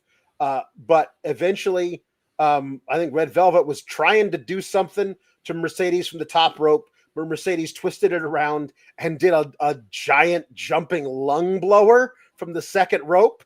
And I was like, oh, that's it. She's done. Thinking to myself, she's probably not, though, because that's how they run matches like this. She'll kick out of that, and then something else will take her out. They just had her lose to that. And I was like, for the first time. Nobody should be able to kick out when they have zero wind in their lungs. And there's no wind in your lungs after that move. That was really, really nice. I liked that a lot. And so now Mercedes is here's what I want from Mercedes. I want her to carry around both titles.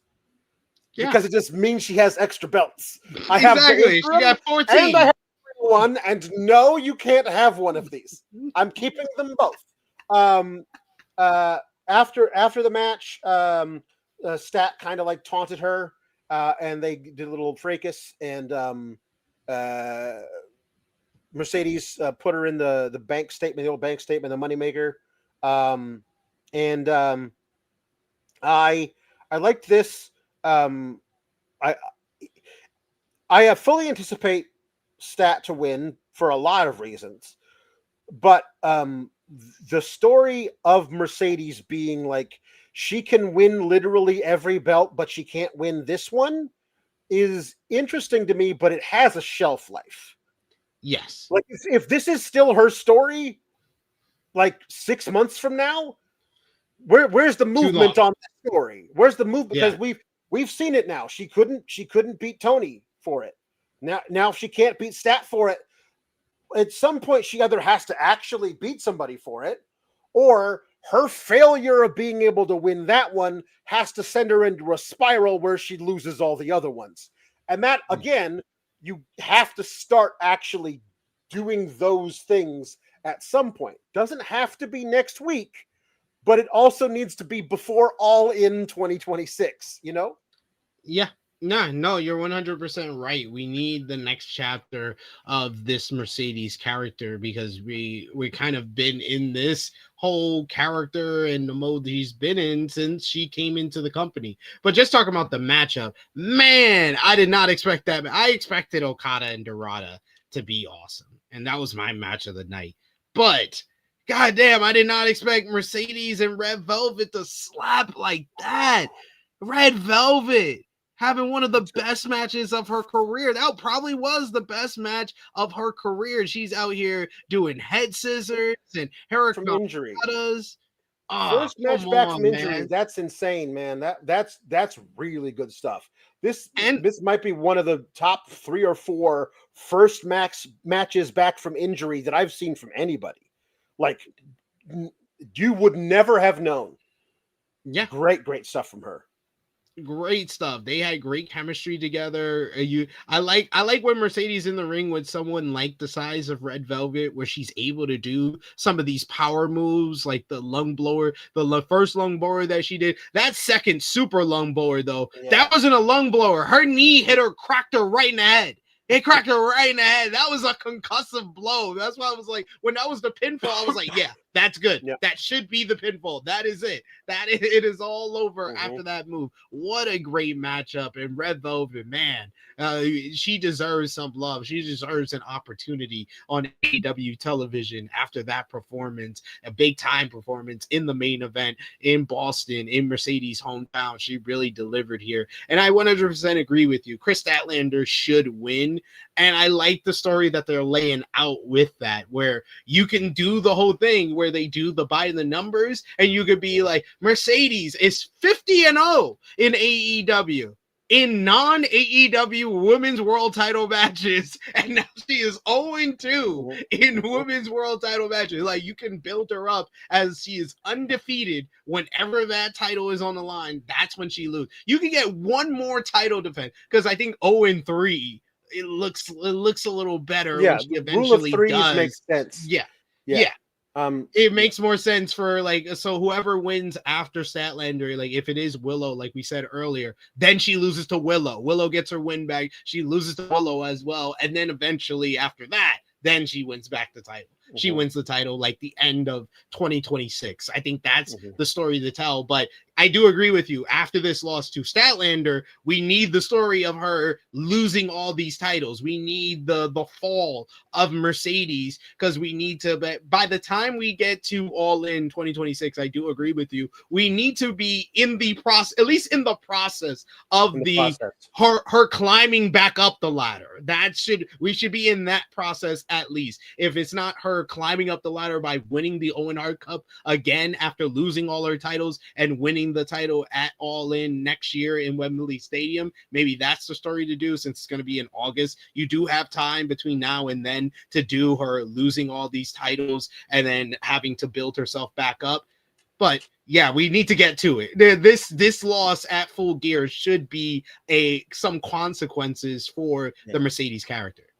Considering how long it's taken them to run a simple 8-team tag team tournament, I feel like we got to start that real quick, because they take a while to tell these stories, man.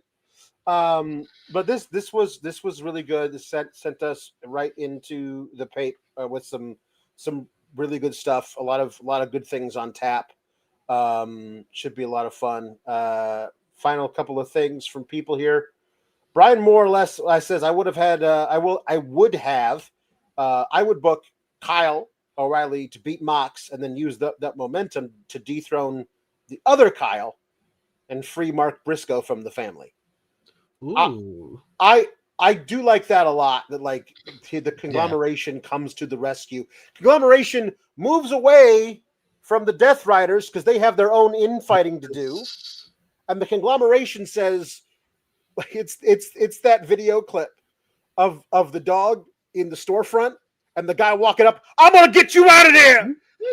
You stay in there. I'm gonna get you out of there, though.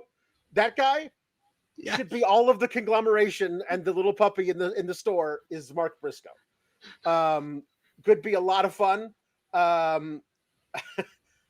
But yeah, Kyle, the Kyle thing was such a phenomenal moment that nobody was expecting.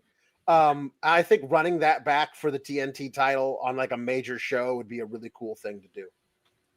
I think so. In front of like a hot crowd, a big crowd on a pay-per-view, that would make a lot of sense. And yeah, we need some follow-up for the Kyle rally. So please listen to that Humper chat, and please don't have Kyle lose on Saturday. I'm really scared. After this whole review, I did not think about this until I had this conversation with Alex today. Now I have trepidation going into Saturday. Yeah. So Ricardo asks, what is Alexi, the puppet, smoking tonight? He looks a little spaced out. It's a puppet. And when it sits there by itself, its mouth hangs open. I don't know what to tell you. He's not smoking anything. So yeah, there you go. SP3, thank you so much for hanging out with us. Tell the people, hold on one second here. Like Meet Normus asked, where's Jimmy? Would be a sour Oreo if we could figure out how to get that together. Where can they find you, and where can they find you talking to Jimmy? Well, they can find me on the Twitter machine at TrueHillSP3. I do most of my content over at the True Hill Heat YouTube channel. And yes, I will be there tomorrow, 1:05 p.m. Eastern time with Jimmy Macaram, reviewing AEW Dynamite again, because I love talking about wrestling multiple times because I love talking about wrestling in general, especially with great people like Alex. So thanks for Alex for having me on the Dynamite post show today. Thank you to Sean for allowing me to fill in for him. I can't fill in his very, very large shoes because he is so tall, but I appreciate him for allowing me to fill in and hang out with Alex today. I will be at Full Gear on Saturday, so if you are going to be at the building at Prudential Center, I am not going to be mean to you. I'm not a mean person. I'm very friendly. If you want to come say hi, come say hi. Come have a laugh. Come take a picture if you like, and come say hi. I will be at Full Gear. So yeah, and I got plenty of content at True Hill Heat. We're doing a Full Gear preview with Maggie of Fightful Overbook on Friday. We got our True Hill Heat flagship podcast on Saturday. We're doing a review of the show on Sunday. And I will be 10 a.m. Eastern time on Fightful Overbook with Jeremy Lambert to talk all about AEW Dynamite again. So thank you so much to the Fightful Faithful and to Alex. And thank you, SP3, for being here. It's always a lot of fun talking about wrestling with you. This weekend, SmackDown's impossible to watch. So I think we'll keep that out of the way and just do a Full Gear thing this weekend. Yeah. So we'll be doing that. It might be we'll see what special guests we can drum up for a Sour Graps talking about Full Gear this weekend. But then, of course, back to talk Raw on Monday, and this very channel to talk NXT on Tuesday. So yeah, everybody, thanks for being here, and we'll see you next time. We are out.